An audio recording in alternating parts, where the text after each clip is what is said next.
The Shadow of Fu Manchu. Based on the stories by Sax Rohmer.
While endeavoring to decipher a cryptic message given them by Karamenehs, Nayland Smith and Dr. Petrie are called to the apartment of Frank West, an American inventor. There they discover West drugged, and the plans for his new aero torpedo stolen from a locked safe. The inventor tells of seeing a yellow face in a vivid dream and describes Dr. Fu Manchu. Nayland Smith is convinced that Karamenehs' message must be a clue to the bearer of West's stolen plans. His theory is proven true when they discover a sealed packet, presumably containing the plans, and a second-class passenger of a ship about to sail for the Orient. We find Nayland Smith, Dr. Petrie, and Inspector Weymouth in a taxi on their way from Fenchurch Station to West's apartment. I hope, Weymouth, you'll arrange to keep this out of the papers. Fu Manchu will eventually learn of the failure of his plot to get West's plans out of the country and into the hands of the Black Poppy Society in Shanghai. But for the present, he must be left in the dark. Right, Mr. Smith. That means Ram Singh is to be kept incommunicado. Temporarily, at least. For the time being, Fu Manchu must think those plans are on the way to the Orient. Nayland, your attitude in this entire affair, at least in our recovery of West's plans, puzzles me.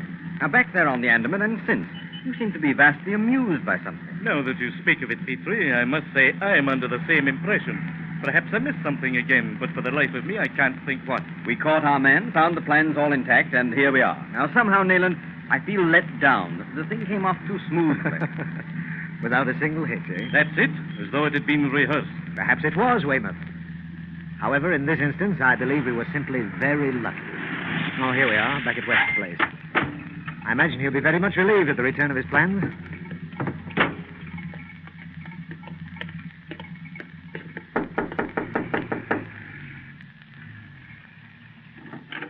Mr. Smith. Hello, West.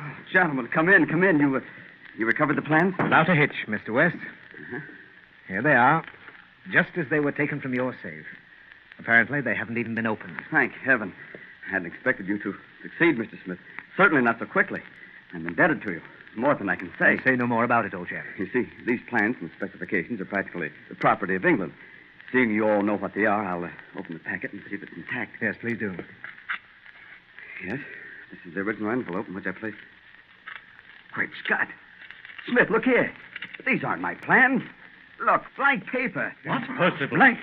Blank paper. Do you hear, Smith? By the saints, the devil got away with it. Nayland, I felt all along we'd missed something. We should have examined the packet on the Andaman. We'd have sure. Gained nothing, Petrie, excepting to prove to anyone who might have been watching that Fu Manchu had actually tricked us. Will you explain, Nayland? Ram Singh had at least one Confederate on the Andaman, I'm sure of. Perhaps more. Here, Mr. West. You'll find your plans in this packet. What sort of a game is this, Smith? Where did that packet come from? Wait, woman. I'll open it, West. Yes, of course. Oh, Thank the Lord. These are the plans. No mistake about it? No. These are the ones, all intact. But good heavens, Nayland, how? What? You see, Petrie, Weymouth, I knew before the captain ever brought Ram Singh to the bridge of the Andaman that we'd find nothing on him. Or at least not Mr. West's true plans. Well, how did you know that? How could you know? Because I had them in my pocket while you were searching Ram Singh. I had to let Ram believe I was satisfied with what we'd found and make no immediate examination of the packet. Which I certainly would have done, Petrie, if I hadn't been certain of where the real ones were. I still don't understand. Recall Karamenehs' message, Weymouth. Andaman second, Whitehead Stewart. It took us long enough to guess what the first part of that message meant.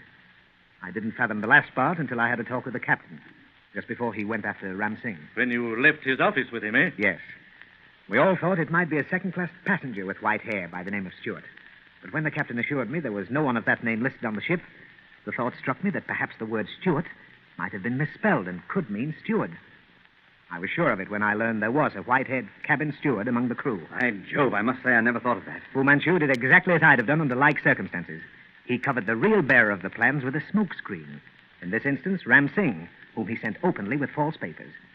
The white-haired man must have been the person Karamenehs met at the coffee house. You found the papers on him, of course. No. They were so sure of my being led astray by the false scent that they weren't particularly careful. I found the plans in the steward's cabin, in the most obvious of places, under his mattress. And the steward? I had him quietly picked up by a couple of Tilbury dock police. Oh. You'll find him at the Old Bailey police station. That man, Weymouth, must be kept hidden under any circumstance. Ram Singh, you may let go whenever you like. But he'll go directly to Fu Manchu and report the recovery of the false papers. That's exactly what I want him to do. We'll continue to use him as the smokescreen. Dr. Fu mustn't learn of the steward's capture. He must believe him on his way to the Orient. Understand now? Of course. We'll leave the gentleman in the belief that his man got through. But why didn't you let us in on all this? Sorry, old chap. There wasn't time in the first place, and then... Pardon me, gentlemen. Yes. Hello? Yes, it's Mr. West speaking. Inspector Weymouth? Yes, he's here. One moment. Someone asking for you, Inspector. Thank you. Hello? Yes, Wheeler. Lord who? Southery. I'll be along immediately. Stay there until I arrive. If we're finished here, Mr. Smith, I think you and Dr. Petrie had better come with me. Lord Southery has just been found dead at his London house. Come along. We'll get a cab at the corner. And you say, Dr. Thomas, the cause of death was due to heart failure? That's my diagnosis. He'd later developed symptoms of angina pectoris, but I hadn't anticipated a fatal attack so soon. Any other physician called in? I did everything possible and sent for Sir Chalmers Cleeve, but the patient died before he arrived. What time was that? I was called near noon. I sent for Dr. Cleeve about 12:30. How long had you been treating him for heart trouble? 3 months, to be exact. I see. And you regard the circumstance of his death as due to that disease? I do. Dr. Cleeve quite agrees with me. There's no room for doubt. You, Petrie? I agree with Dr. Thomas. There's absolutely no room for argument. You gentlemen are with the police? Inspector Weymouth will tell you that neither Dr. Petrie nor I are connected with the police. But then, why were the police, Inspector Weymouth and Mr. Wheeler here, called to investigate a natural death? Eh? But the yard was called. Correct, Wheeler? Right, sir. The person who called shortly before 1 o'clock said he was Lord Southery's valet. Gave his name as Barry. I was given the assignment, sir. Oh. Did you speak to the valet? No, sir. I was let in by a maid. I see. Let's have the valet up here. Get him, Wheeler. Right, sir. I assume, Dr. Thomas, that this is the first you know of Barry's calling Scotland Yard? It certainly is. This is Barry, Mr. Smith. Oh, Barry, who instructed you to call Scotland Yard and report your master's death? Scotland Yard, sir? I don't think I understand, sir. Then you did not call the Yard shortly before 1 o'clock? I did not, sir. Then who the devil... Just a moment, Weymouth. Tell me, Barry, at the time of Lord Southery's death, or immediately thereafter, did you see or hear anything unusual? Anything unaccountable? No, nothing, sir. No strange sounds outside the house, for instance? No, sir. How long have you been with Lord Southery? 10 years, sir. I see. Thank you, Barry. Well, Weymouth, Petrie and I can be of no further help to you here. We'll be at Baker Street if you want us. Oh, I suggest you trace that telephone call. Let me know about it, will you? Of course. Come along, Petrie. Right. Oh, thank you, Dr. Thomas. Nothing unusual about Southery's death. Ha! He just returns from the East and after a brief illness dies of heart failure. But for that mysterious phone call, Nayland, I would diagnose it as such myself. Sir Chalmers Cleaver's a great physician, yet he saw nothing suspicious. If Fu Manchu is responsible for Lord Sothery's death, there wouldn't be anything suspicious to see. Fu Manchu leaves no clues.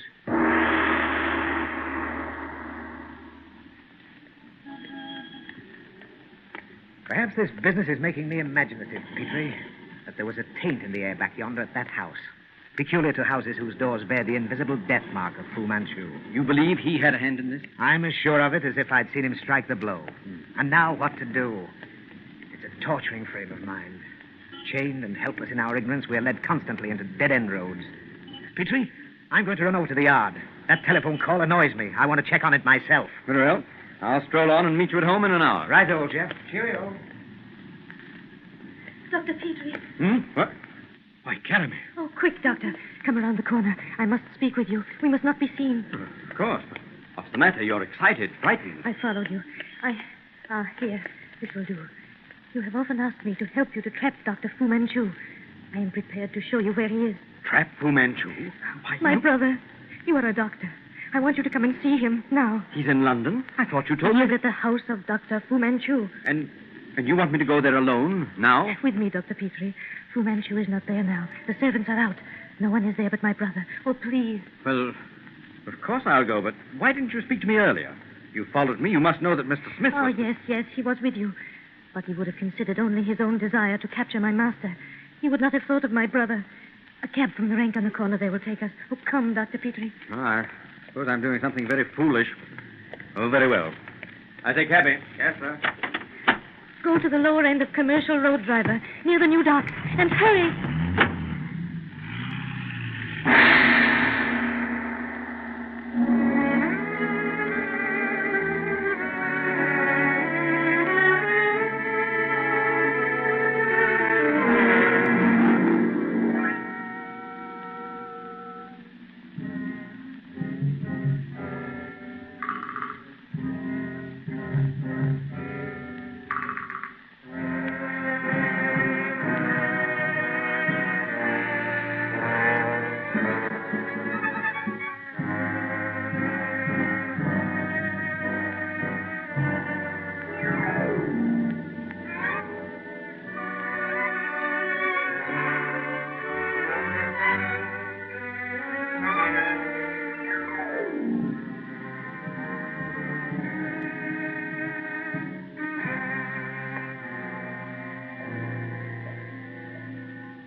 The Shadow of Fu Manchu.